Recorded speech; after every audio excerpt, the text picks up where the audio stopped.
Državna bolnišnica, kadrovske kupčije in politične usluge. Preplet akterjev, krajev in institucij. Kdo je vezni člen, kdo je večkrat brezplačno počitnikoval v obmorski vili? In kaj je dobil v zameno? Tomaž, fantastično smo se imeli. Z veseljem pridemo še. Se morava res pogovoriti o tem. Ali imaš kakšno čistilko, ki jo lahko pokličemo, ko gremo? Ključe vzamem jaz. Samo da vem, kako naj pustimo hišo. Še enkrat hvala.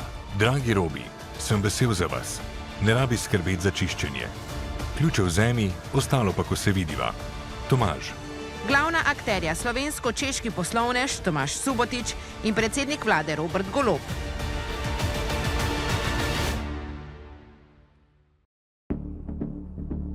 Tomaž Subotič, do nedavnega predsednik svetov zavodov dveh javnih bolnišnic. Je v redu tako? Svoj poslovni imperij je zgradil na Češkem, kjer že več kot 30 let vodi podjetje Intertrade Praga. Je solastnik slovenske izpostave skupine Moravia Steel, ki sodi med 100 največjih podjetij v Srednji Evropi,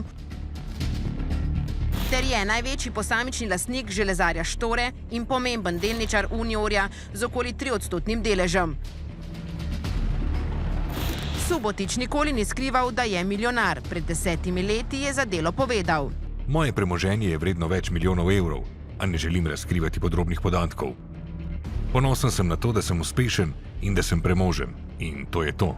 Po naših informacijah sta se Subotič in Golob spoznala tik pred parlamentarnimi volitvami leta 2022. V tem času naj bi se vsaj dvakrat sestala. Le nekaj dni pred volitvami se je Subotič včlanil v Golobovo stranko. To je njegova pristopna izjava. Postavlja se torej vprašanje, kako se mu je srečanje z Golobom in članstvo v stranki obrestovalo. Čeprav je Subotič vse svoje profesionalno življenje deloval v jeklarski industriji, mu je prav vlada Roberta Goloba odprla vrata v javno zdravstvo. Le nekaj mesecev po volitvah je bil imenovan v svet tretje največje bolnišnice v državi. Vlada Roberta Goloba je Tomaža Subotiča v svet bolnišnice Celje imenovala septembra 2022. Predsednik sveta je postal nekaj tednov kasneje. Tja je prišel po odmevnem incidentu, ko so v Celju svojci zaradi zamenjave pacientov pokopali napačnega pokojnika v prepričanju, da gre za njihovega bližnjega. Izrekam obema družinama globoko opravičilo in sožalje. Po prihodu Tomaža Subotiča je v bolnišnico prišla tudi znana in vplivna odvetnica Nina Zidar Klemenčič, osrednja akterka našega razkritja pred slabim mesecem dni.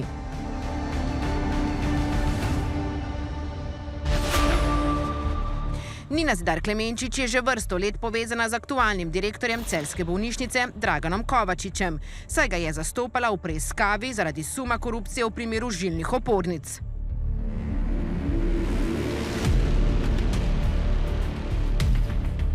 Po prihodu Subotiča v svet celjske bolnišnice je Kovačič postal novi vršilec dolžnosti direktorja. Kmalu zatem pa je Subotiču, torej svojemu nadzorniku, priskrbel pravno mnenje, kako odstaviti enega od direktorjev v okviru podjetja Štore Steel, torej za Subotičeve zasebne posle. To je elektronska komunikacija med Subotičem, Kovačičem in Nino Zidar Klemenčič, ki razkriva potencialno sporno prakso v javni bolnišnici. Doktor Dragan, kot sva govorila, prosil bi za mnenje glede komentarja v drugi točki in to do vključno srede. V četrtek je seja nadzornega sveta. Sedanji direktor je star 72-73 let. Prejšnjo pogodbo je sklenil s prejšnjim predsednikom nadzornega sveta. Jaz sem novi in mu je nočem podaljšati. Bilo bi nehigiensko. Hvala, Tomaž.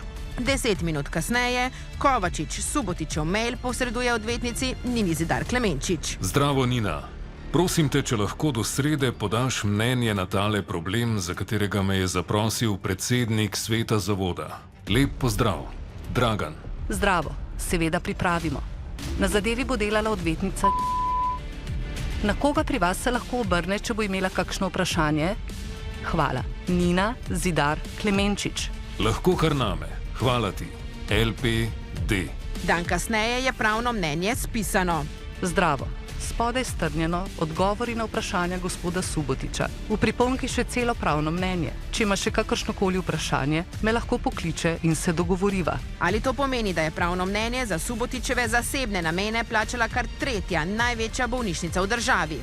In ali je prav zaradi te usluge Kovačič od Subotiča dobil podporo za polni direktorski mandat? Kovačič pisno pojasnjuje: Dr. Kovačič z omenjenima podjetjema ni v nobeni povezavi. Je pa od nastopa funkcije v 2022 v rednih stikih s predsednikom sveta zavoda dr. Subotičem, ki je lastniško povezan z omenjenima podjetjema. Subotič pa odgovarja: Nisem zavezan k poročanju o mojem premoženjskem stanju in me ne vežejo omejitve v povezavi z angažiranjem odvetniških pisarn, vezano na moja zasebna, osebna in poslovna razmerja. V življenju sem sodeloval s številnimi odvetniki in s kom, na katerih zadevah in tako dalje, je popolnoma moja zasebna stvar. Le 2 tedna potem, ko je bilo pravno mnenje spisano, je bolnišnica z odvetniško družbo Zidar Klemenčič sklenila pogodbo o pravnem svetovanju, ki je, pozor, veljala za nazaj. Iz prvega računa, ki ga je Zidar Klemenčič izdala bolnišnici, je razvidno, da je tej zaračunala tudi pravno mnenje v vrednosti dobrih 2400 evrov. Ostro pa zavračamo insinuacije, ki izvirajo iz vašega vprašanja o zaračunavanju storitev in so žaljive tako za odvetniško pisarno kot osebe, ki jih navajate. Bolnišnica ne želi razkriti vsebine dokumentov, ki bi lahko dokazovali, da trojica ni povzročila škode državni bolnišnici. Sklicujejo se na argument, da bi z razkritjem nastala resna in konkretna škoda za bolnišnico. Direktor prav tako ni želel vstopiti pred našo kamero, privolil je zgolj v neformalen pogovor, med katerim smo mu pokazali omenjena sporočila. V zgolj 2 letih je tretja največja bolnišnica v državi odvetniški pisarni Zidar Klemenčič izplačala za več kot 320 000 evrov, oziroma povprečju več kot 13 000 evrov vsak mesec. Odvetnica Zidar Klemenčič je po naših neuradnih informacijah s prihodom v celjsko bolnišnico prevzela tudi zastopanje Subotiča zasebno. Med drugim pri nakupu stanovanja v luksuzni soseski Schellenburg, pa tudi v postopkih pred Agencijo za varstvo konkurence, kjer so Subotiča obravnavali zaradi kršitve prepovedi trgovanja z delnicami Uniorja. Si rekla, da imaš tam znamko. Tole je res šlamastika. Celjsko bolnišnico je obiskal tudi predsednik vlade, ob njegov bok pa se je postavil prav Tomaž Subotič. Vlada Roberta Goloba je Tomaža Subotiča v svet ljubljanske psihiatrije imenovala poleti 2023. Tudi ta bolnišnica je nato sklenila pogodbo z odvetniško družbo Zidar Klemenčič. Pred dnevi so Subotiča sicer od tam odpoklicali. Po srečanju v Celju, dobro leto dni potem, ko sta se po neuradnih informacijah spoznala, je Subotič Robertu Golobu večkrat odstopil svojo obmorsko hišo za dopustovanje. Gremo v Karigador pogledat nepremičnino Tomaža Subotiča, v kateri je 3-krat dopustoval Robert Golob.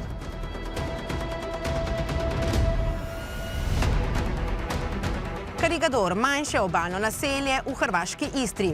Med Umagom in Novigradom je od slovenske meje oddaljeno približno 15 km. Po podatkih iz hrvaške zemljiške knjige je lastnik počitniške hišice tu, le streljaj od morja, tudi Tomaž Subotič. Golob v Karigadorju ni dopustoval skupaj s Subotičem, temveč s partnerko Tino Gaber ter eno od svetovalk v kabinetu predsednika vlade, Pino Vajsajsen, ki je ta dopust zanj tudi organizirala. Pošljem sliko vhoda na dvorišče, da vam bo lažje. Za varnostnike morda najlažje Park Umag. Pošiljam link. Lep pozdrav, Tomaž. Najlepša hvala. Spoštovani, računamo odhod iz Ljubljane ob cirka 13. uri, potem pa odvisno od gužve na cesti. Vam javim kakšno uro pred prihodom, če vam je to ok. Lep pozdrav. Zaposlena v KPV se je dogovarjala za prevzem ključev. Prvič je predsednik vlade, skupaj s svojo partnerko Tino Gaber in Pino Vajsajsen, zaposleno v kabinetu predsednika vlade, tu dopustoval konec maja 2023. Prostori so bili, nam pripoveduje vir, še posebej všeč Tini Gaber, ki je sem želela priti še večkrat sama, torej brez premierja. A ji v družini Subotič tega niso dovolili. Samo še eno vprašanje. Tina je prosila, če lahko pride 17.6., to soboto, malo v vašo hiško, za eno noč, če je prosta. Pina Vajsajsen je dolgoletna prijateljica Tine Gaber. Tole so, na primer, posnetki iz Dubaja, kjer sta, kot je razvidno iz komentarjev, dopustovali skupaj. V kabinet predsednika vlade je prišla nekaj tednov potem, ko sta se Golob in Gaber prvič pokazala javnosti. V kabinetu je zaposlena za določen čas na mestu svetovalke. Kljub temu občasno še vedno spremlja Tino Gaber. Danes gremo na Koroško in seveda vi z mano. Ko smo po predpisih in smo pridni in gas. Takole sta septembra 2023 na primer obiskali Koroško. Kako si je izbiral zaposlene v svojem kabinetu, vprašamo nekdanjega predsednika vlade, danes dekana pravne fakultete. Seveda je jasno, da v ožjih kabinetih vodilnih politikov mora biti ljudje zaupanja, tudi osebnega zaupanja, tako da nekaj najbližjih imaš vedno iz nekega svojega kroga, pa tudi tam si moraš prizadevati, da so ti ljudje čim bolj strokovni. Golob je v karikaturju dopustoval 3-krat, v maju, juniju in juliju. Na nobenem od počitnic po naših informacijah poleg ni bilo gostitelja, torej Subotiča. Ali je Pina Vajsajsen v času počitnikovanja koristila letni dopust, gre za 7 delovnih dni, nam v kabinetu predsednika vlade niso želeli razkriti. Prav tako nam niso posredovali potrdila, da je predsednik vlade, ki je med enim od obiskov z vrta Subotičeve hiše na družabnem omrežju objavil tudi fotografijo, svoje počitnikovanje poravnal in da torej ni dopustoval pri Subotiču brezplačno. Če bi Golob počitnice rezerviral prek spleta, bi za mobilno hiško za 3 osebe v bližnjem kampu za podaljšan majski vikend odštel 330 evrov.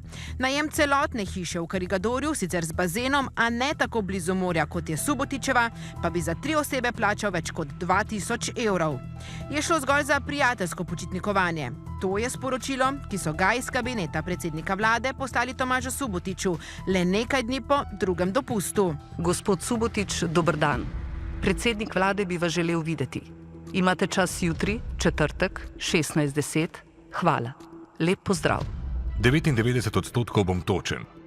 Lep pozdrav, Tomaž Subotič. Samo dan kasneje vlada Subotiča imenuje še v svet psihiatrične klinike Ljubljana. Hvala lepa. Moram priti za sejo. Da je bil Subotič imenovan na predlog zdravstvenega ministrstva, nas tedni prepričujejo na vladi. A zakaj je torej prav premier Subotiča dan prej povabil v kabinet? Takratni zdravstveni minister le nekaj minut po imenovanju Subotiča jasno. Nadzornike, ki ste jih rekli, ki bodo sedaj zasedali položaj, to ste vi osebno izbrali? To je na predlog vlade. Kaj je na tako visoki poziciji, kot je pozicija predsednika vlade, dovoljeno, nam razloži predsednik protikorupcijske komisije. Vse to je prepovedano, vsakršno darilo, vsakršna korist, ki bi se dala z namenom, da bi nekdo potem pri svojem delu ravnal pristransko ali pa v bistvu drugače kot sicer. To je vse absolutno prepovedano na podlagi tudi našega seveda zakona.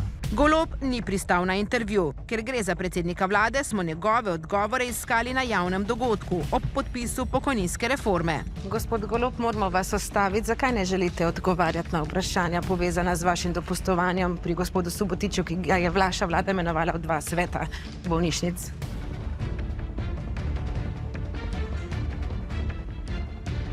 Pod vašim vodstvom je bil namreč imenovan v svet zavod.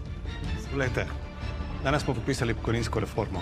Jaz razumem, da bojo zdaj napadi name, osebni, šli v vse različne smeri in tisto, kar je pa pomembno za ljudi, ni to, s katerim prijateljem sem jaz, kateri vikend. Je pomembno, kaj ta vlada dela. Bi si želel, da bi temu posvetili več časa. Ampak vi ste funkcionar najvišje izvršilne veje oblasti, seveda je pomembno, ne? Če hodite k nekomu, ki ga potem imenujete v svet zavodov bolnišnic. To je popolnoma nepovezano in še enkrat, imam dosti znancev, čez vikend preživim z marsikom, to je vse. Kaj pa, ko govorimo o zasebnosti, ne? Vi ste v bistvu dejansko bili funkcionar 24 ur na dan. Ste to ločevali, zasebnost? Kako ste bili tam pozorni, ko govorimo o darilih? Ko si na tako visokih funkcijah, torej premier, pa tudi ne nazadnje minister ali kaj podobnega, pravzaprav ni prave ločnice med zasebnostjo in javnim delovanjem. Tudi v zasebnem življenju, ki si ga skušaš v nekem manjšem okviru le izboriti, se moraš zavedati, da si opazovan, da moraš biti nek vzor ravnanja.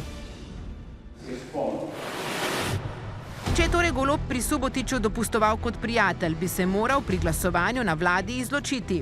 Takšna so namreč protikorupcijska pravila, če je oseba, ki sodeluje pri odločanju s posameznikom, osebno povezana, razlaga Šumi. Ukolikor pa zadeve niso transparentne in pa pravzaprav odločaš o nekomu, ki je s teboj povezan, pa tega ne naznaniš, takrat se pa že vedno ustvarja videz, vsaj videz, da je šlo v tem primeru nekaj narobe, da se je pač vsaj potencialno zgodil konflikt interesov, torej da je prišlo do nasprotja interesov v praksi, ampak mi kot organ moramo to najprej dokazati na podlagi v bistvu dokazov, izpovedi prič in tudi vašo dokumentacijo v tem konkretnem primeru.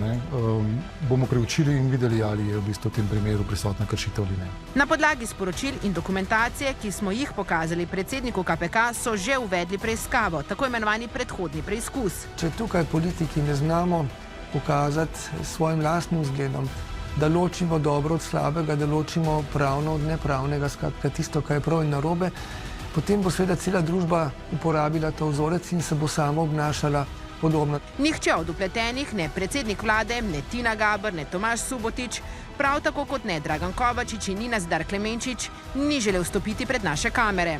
Predsednik vlade je eden najvišjih funkcionarjev v državi in to ves čas, 24 ur na dan. KPK bo zdaj preverjala, če je Golob kršil pravila o nedovoljenih darilih in tudi pravila o nasprotju interesov, če je glasoval za Subotićevo imenovanje med nadzornike v državnih bolnišnicah.